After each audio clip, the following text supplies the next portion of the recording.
where is the right moment for case studies? I think we're never going to get away from them. I think we're always going to produce them, but like, when do we create that high value video case study that has a lot of investment dollars internally and externally to when is just a great quote from an executive with an awesome logo? We'll also do it. Welcome to Customer Champions, where we explore how the best marketers turn customers into their biggest growth engine. All right. Hello, everybody. Welcome back to another episode of the Customer Champions podcast. I'm super thrilled today to have Brittnee Dawson join us. Brittnee is the Director of Customer Marketing at AlphaSense and was named one of the top 100 influencers and strategists in the customer marketing space for 2025. With over a decade of experience across startups and high-growth companies and in roles spanning from product management to customer marketing now, she's built programs that don't just scale, they really drive impact and lasting customer relationships. I'm especially excited also to have Brittnee on today because we're both proud Minnesotans and, we have to stick together here. And as required by state law, we have to talk about the weather at least once per month. We did a little bit of it before the recording, but I think we need to, for legal purposes, substantiate that. And just first, how is summer going? How are you enjoying the weather so far, Brittnee? It's pretty good. We've had heat, we've had cold, we've had lots of rain. Take your pick, take your day. I think went from like 90s to 60s yesterday. So it's been a wild summer. We're really thrilled to have you on today. And maybe before we hop in, just first and foremost, love to always start with something outside of the customer marketing space. And what's something about you that you've got a deep passion for that kind of gives you balance outside of all the demands and stressors of customer marketing and work as a whole? This is gonna be cheesy, and this is gonna be like classic millennial woman here, but like I love plants. So in the summer, you'll find me like out on my berm, tending to my landscaping or out in the garden. And then in the winter, I probably have 30 plus indoor plants. And so sometimes on like a cold winter Saturday or Sunday morning, I'll be like playing acoustic music, having my cup of coffee, watering my plants, making sure they're all living well. There's also like screaming child in the background of all of that. So don't want to ignore that. But it's just something about like really nourishing and like getting just to see earth. I don't know. That sounds so cheesy, but I found myself the older I get, the more I enjoy just a classic weeding session after a stressful day. As we dive in here, maybe there's parallels between the passion for that and customer marketing as well. But we won't psychoanalyze that too much. We can use that as a little segue here and kind of diving into all things customer marketing. It can mean many things in many different companies. So I'd love to just kind of kick off with, tell me about how you define customer marketing as a whole. I think it's all about connection and amplifying customers to like, how can we amplify voices and create connections across the journey to create like really high impactful business outcomes and find those moments that truly matter. Creating those stories. I think I started my career and I went to school to do film. I thought I was going to go to Hollywood, tell these stories, be a documentarian. And so I think that's also why I'm really drawn to this job is, within this ecosystem, we can connect with customers. We have pragmatic ways to do that with data, and there's that creative element. But in the end, what fuels the strategy for customer marketing is being able to connect and amplify humans, which is really exciting and something I'm really passionate about. You do that, just the incredible stories behind your customers and all that you can kind of bring to life from there. I love that sort of storytelling background and mindset. You started earlier in product management and you're at Thomson Reuters, if I'm not mistaken there. What kind of drew you into customer marketing and what was your path into this profession? I think kind of going back to that like film element there and like how I grew up, I'm just a creative individual. I like creating things. That's might be why I like going to the landscaping and like tending to my flowers, right? So I like that creative outlet. So in the product management life cycle, there's research and development, there's the go-to-market strategy, and I found myself really connecting to that part of the product's life cycle. And so that's where I kind of pivoted with amazing opportunities at Thomson Reuters to go more into the marketing side after creating products that were to help law firms market their services. And I think that what drove me to marketing and that passion for telling stories and connecting with people kind of even brought me to where I am today in customer marketing. Yeah, amazing. And maybe kind of diving into more your role today with AlphaSense and how you're thinking of and building out customer marketing programs there. There's that storytelling element, but when we were chatting a little bit on this prior to the podcast starting and the recording starting here, but then there's also like tying that in with the business metrics and the impact side of things. So kind of just on a high level, like how do you think about tying those two things in together, and how do you think about the metrics and kind of the reporting behind the impact of customer marketing? So various roles I've had in my career have always been like, go start customer marketing. And so there's different metrics for different stages along the way. So when you're first building those programs, it's kind of like the versus metric, like those who engaged in the program versus those who did not. And as the weeks and the months continue to progress, then you can start really seeing those pipeline influence dollars, the retention dollars. Sometimes the renewals are 2 years out, 3 years out. So you have to like let those programs sit. So that's a combination of metrics of program engagement level, those clicks, those acts of advocacy, really diving into those individual moments. And then it's also how did we, really impact the growth of the organization and aligning to those metrics that those executives really want to hear and those metrics that have those dollar signs. Yeah, amazing. Now you mentioned the programs and maybe the engagement metrics and then the ROI metrics. But we'd love to get more like specific and kind of tactical here on any campaigns or programs that you've run recently that like, anything that's really surpassed your expectations that you see working in customer marketing that maybe others could learn from here. And kind of how did you cultivate that? What learnings did you have from it? So throughout my career, I've done a wide variety of customer marketing programs, from those growth, upsell, renewal strategies, as well as those adoption programs. How do you get them to engage with your business and engage with your product? But the ones that have always surprised me the most, and the ones that are like, gee, that's really awesome, are the advocacy programs. And those are really cool because, going back to the human aspect, you can have programs that tell the dollar signs and that tell like, okay, they will renew with us, they will do that product. But when you get someone to raise their hand to do more and create a connection, do that case study, give you that quote, that is really, really cool. And so last year at AlphaSense, we launched our first advocacy program. We used Champion to use data to tell us when is the right time to connect with people.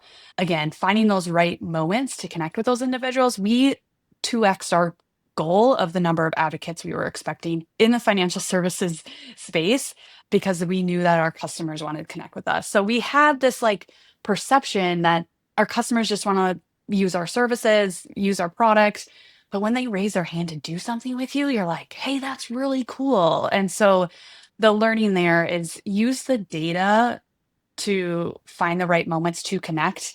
What's going to be awesome is showing who wants to do what with you. And so there are dollar signs to that. You can say like X amount of our revenue is in our advocacy program, or the retention rate for those who are in our program versus those who are not.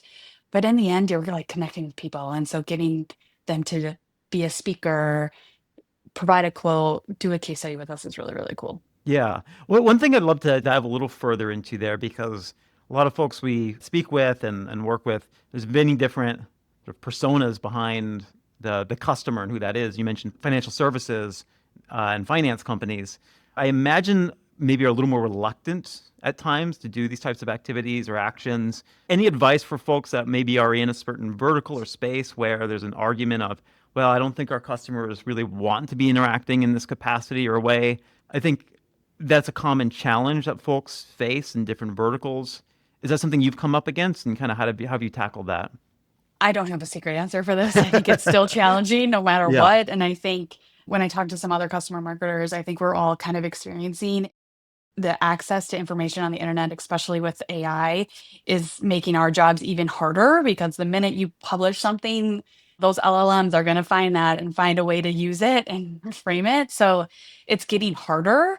But I think a way to make it more successful is find ways to make those true connections. The value of, we are all so technology forward. So how can we actually remove us from the technology and actually create human connections? And I think that's what the basis of and the value of customer marketing is how do you create those moments for an organization to trust you and build relationships versus just depending on the data and just the clicking around, knowing that we have their best interest. Totally. And kind of bridging off of that, another common sort of challenge I think that's fairly common in the customer marketing world as a whole is ultimately everything has to tie back to, impact and revenue and growth. But there's also the really critical element of being an advocate for your advocates and championing your customers. How do you balance those two things and bring those two together, balancing impact and also being the, for lack of a better term, like advocate for your advocates in a sense? I think a core value that we have as we were executing programs is like you have to build trust. And so the metrics are important and those matter, but across all of those, what is the underlining factor is trust. So finding those right time to connect with individuals is absolutely important. You're not just going there for a logo. You're going there to understand that there was a shift. They changed a job. They got a promotion. What can you do to help that individual gain trust and find those moments in the journey where you can amplify that? And I think that's how we saw success in our advocacy growth program recently is with data, we are able to, build on that trust and go deeper and use it as a tool, but not solely focus on it. The trust part is so critical.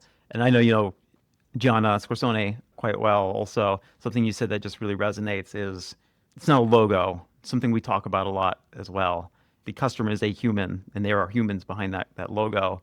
And so it can be so easy to just think of an account. I see this happen a lot. Like business gets closed and a logo gets handed over, and you just think of it as a logo, and that's just there's no trust behind that. So love how you're kind of bridging that human element and keeping that at the forefront of everything.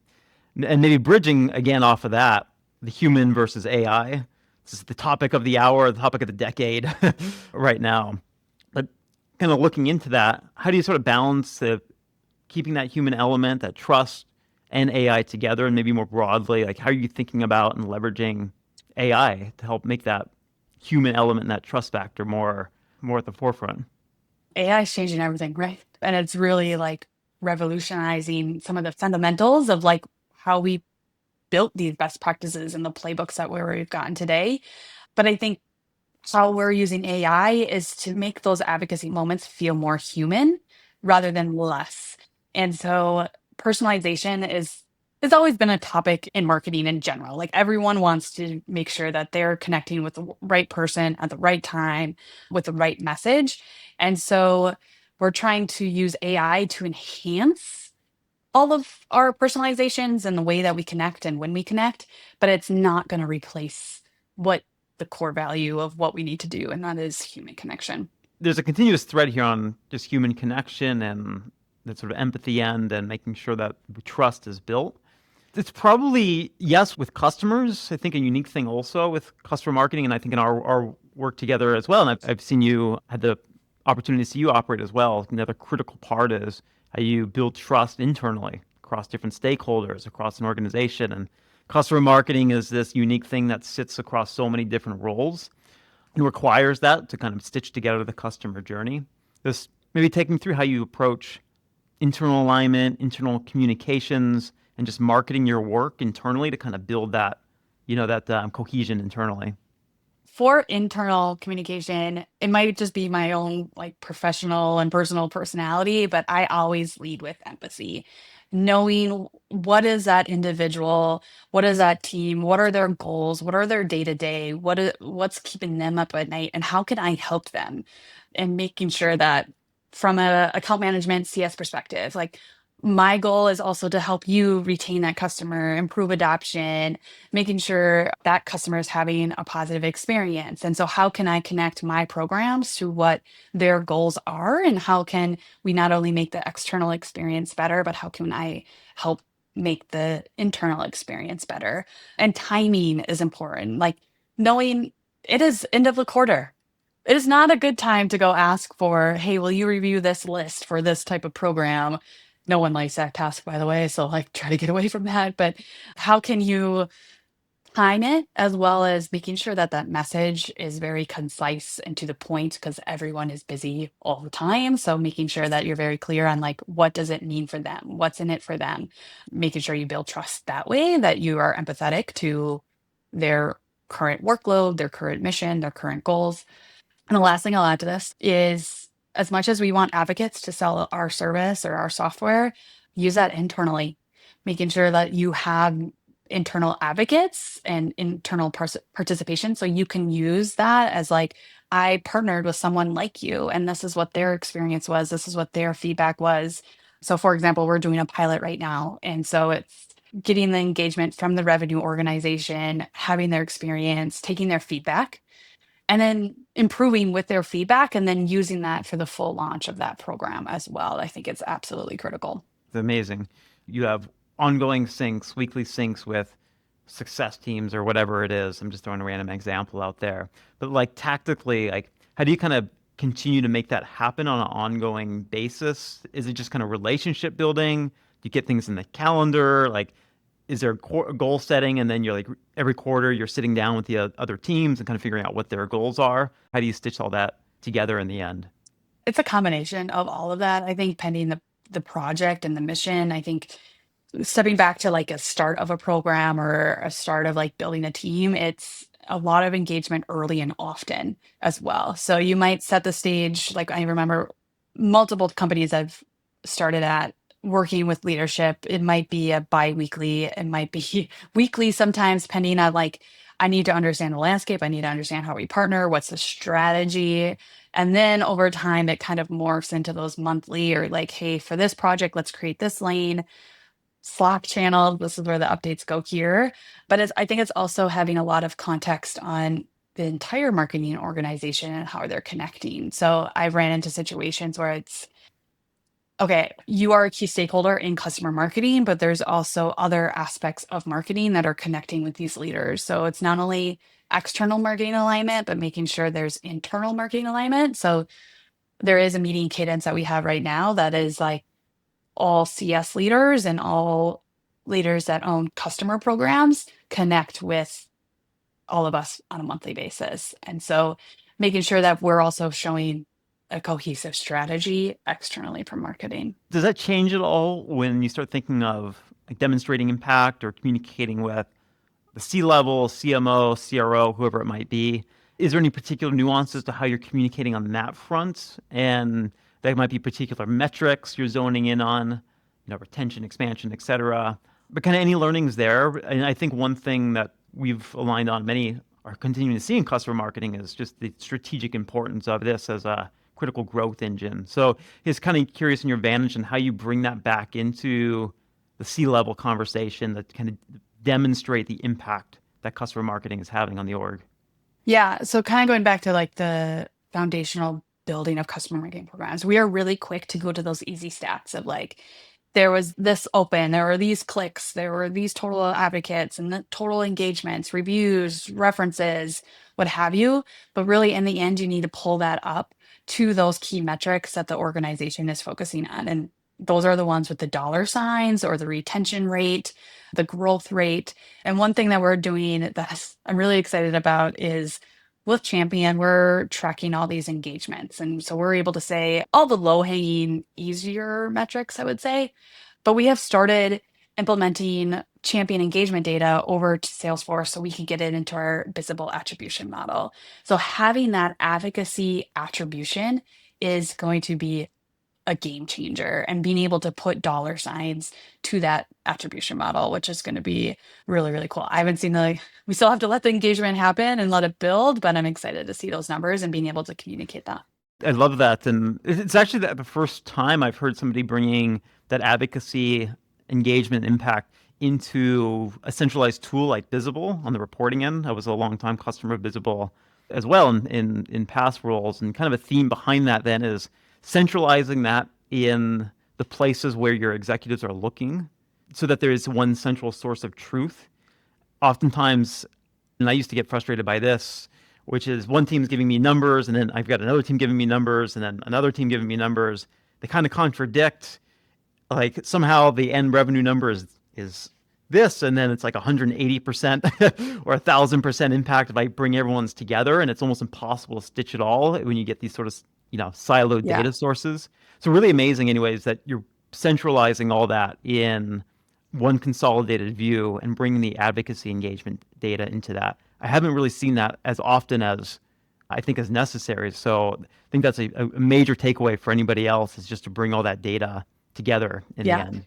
And I think important factor of this and is having that relationship with operations on what are the challenges that you are trying to solve for, right? Like knowing, okay, here's all the programs that I have. These are the stats that I can measure, but I'm missing these XYZ. So then we created an early relationship with our operations team saying, we want to put advocacy in our attribution model. And this is what that means. And this is what that looks like. And so the minute we were able to create that champion Salesforce connection, I shout out to Alex. She was able to build it within like a week of just getting that information together into Visible. So having that relationship with operations is also very critical. Make operations your best friend internally. I think that's a wonderful takeaway for anybody Yeah, listening, yeah. regardless of your role as customer marketing or elsewhere. Like if you're trying to drive impact and you don't have a close relationship or buy-in from the ops team, it's going to be a very much an uphill battle.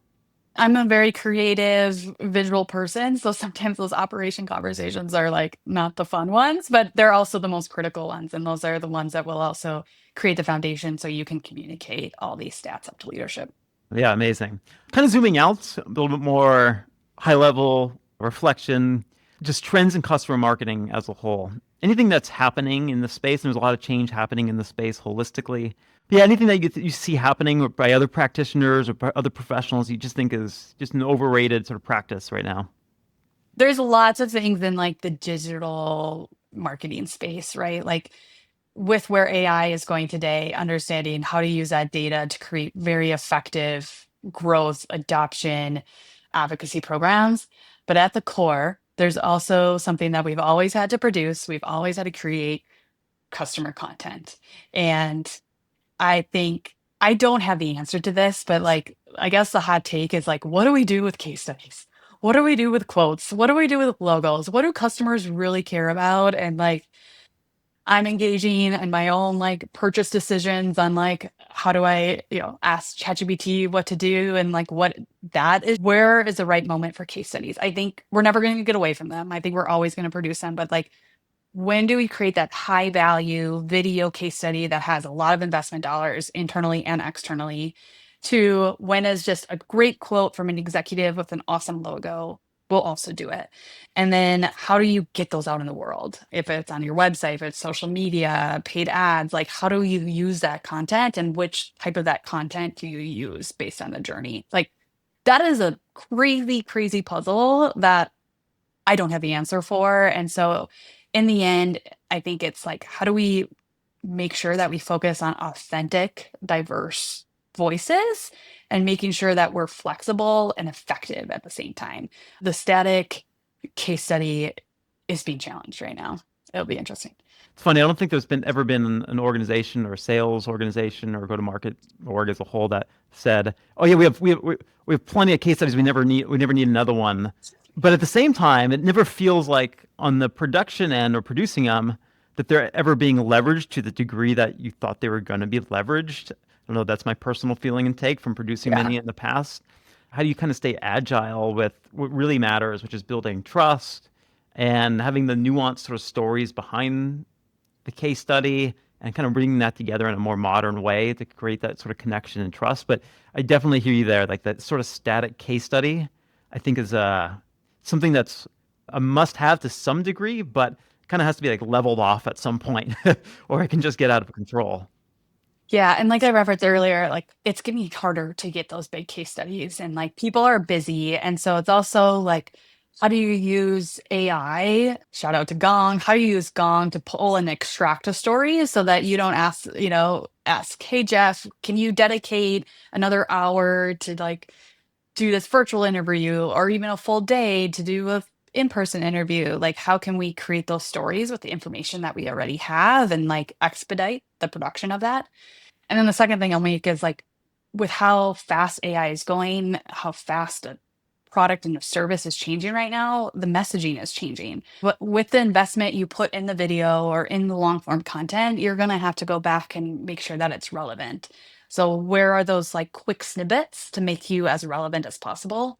And then it's like user generated content. Like, how do we just have the customers do it for us, which also changes the conversation of how you produce that content of like, hey, Jeff, you love our service, you love our product. Can you create a selfie for LinkedIn? Like, that also is a totally different commitment and conversation with the customer. I think there's been a lot of positive direction towards that as well. I Yeah. know Evan over at User Evidence talks about this a lot as well, also on sort of the depth of the case study and more that user generated content side. So I think that'll definitely be the direction that things continue to go in for all the purposes you mentioned, just like the agility that's necessary, the time it takes to produce this, and also like the technology that's now available to us so we can actually produce things that are user generated. Totally agree. Flexibility, agility is Yeah. the big strategy there. Based on all these changes, what do you see coming on the horizon, like customer marketing, 1, 3, 5 years from now as the role evolves over time? Where do you see the profession going holistically? And for anybody that's kind of getting into the space right now, what would you advise to them to really zone in on or start thinking about in the role?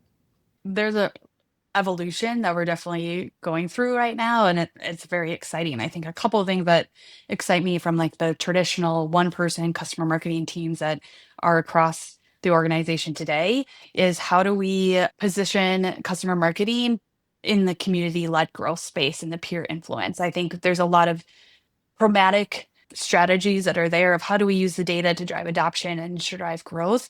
But I think using that digital forward mindset, but how do we create customer connection and enhance those relationships? And what does that look like? Because I think maybe post pandemic, I think people are like kind of over pivoting to like creating human connection, but also in the race of AI and the race of data. So it's how do we create those connections with where we're at with technology today? And that kind of connects to my second thing that kind of excites me is like using the quantitative data that we have today, but also connecting that qualitative. People are still saying amazing things and having great experiences. So, how do we align those engagements at the right moment? What are their onboarding struggles? What are their job changes? Knowing when to ask for a referral versus not. And so, how do we use more data to like know when to act with empathy and create that moment with some emotional intelligence to align to those strategic business goals that we're all trying to strive for. So it's basically like, how do we use the data and the technology that we have to create those optimal connections and being those experts to help businesses grow? Right person, right moment, right message, and ask behind it. Maybe this is kind of bringing it all together Yeah. and using the data to really stitch that together. I think there's an element also in there which is like B2C operates in that a lot of the time. And in that Mhm. B2C world, you really think about that customer journey from beginning to end. And there's all this personalization to leverage the data that you have, whether it's through like a CDP or something like this. And I think that's just starting to get into the B2B world. So totally agree. Like that's a direction that I hope things continue to progress towards. Yeah, it'll be interesting. And it's all changing so fast. So my answer could be totally different 6 months from now. Totally. Well, I'm getting near the end here and I'm going to wrap up in just a moment. But who are some customer marketers that you love learning from? Who do you think would be a great guest on the podcast? Who would you love to listen to over 30 minutes, whether it's talking to me or somebody else? But on the other side of me, who would you love to see on a podcast like this? I'm going to drop Heather Faye. I think she is an amazing human being who I have had a great opportunity to connect with her recently. And I think we just talked a lot about like connection, internal, external, and messaging at the right moment. And I think she is literally the expert there. She has challenged me recently to really think about like, why are you telling them this? Like, really, what's the value in that? And like, it's sometimes really good to have those reminders. And some of the communication and messaging that we put together on some programs that we're partnering with on right now, it's almost like she's a communication minimalist. I don't know if she's going to like me putting this label on about her, but it's almost like sometimes less is more. And I think that is a really good reminder. And she's worked for some amazing organizations driving community programs and customer marketing programs. So I think she has great experience to understand how to create a great customer experience, as well as how to really create a good internal strategy as well. So Heather's pretty amazing and she's pretty cool. So everyone should connect with Heather. Yeah. All right, Heather, you might get a message from me fairly soon. But And there's Brittnee, many more, but I'll put Heather on the trophy for now. yeah, fantastic. Well, Brittnee, thanks so much for joining us today, and thanks everybody for joining in and tuning in. I think there's so much that other customer marketing leaders can learn from you, from everything from an execution standpoint in customer marketing to that collaboration end, which I know we talked about and dove into a lot in this conversation, and just how to grow an incredible impact and career through customer marketing. So Brittnee, thanks so much for joining us today. And I look forward to our next monthly sync on the weather, and hopefully we'll have a good recap of whatever month we're in, June, July, as we progress in the summer here. So thanks so much again for joining us today. Hey, Jeff. And I wanted to quick just say thank you for what you're doing for the customer marketing community and creating this podcast. So thanks for the opportunity. I think we're lucky to have your expertise and leadership here. Oh, thanks so much, Brittnee. I really appreciate that. If you're ready to turn customer advocacy into your biggest growth engine, make sure to subscribe to Customer Champions wherever you listen to podcasts. And for even more insights, go to championhq.com. Because the best way to grow isn't just by winning customers, it's by championing them.